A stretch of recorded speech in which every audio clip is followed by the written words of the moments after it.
In front of me is REALME GT Neo 5, and today I would like to show you how you can turn on or off autocorrection.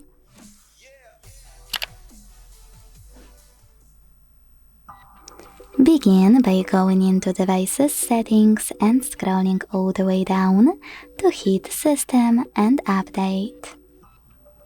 Then select Keyboard and Input Method, Manage Keyboards, and Gboard. Following that, hit Text Correction and scroll down a tiny bit to use this switcher next to autocorrection. Thanks to it, you can turn it off or on. If you decided to enable it, you can also use this switcher next to Undo Autocorrect on Backspace to enable this option and make using autocorrection even better. Thanks so much for watching. If you enjoyed this video, leave a like, comment and subscribe. Bye!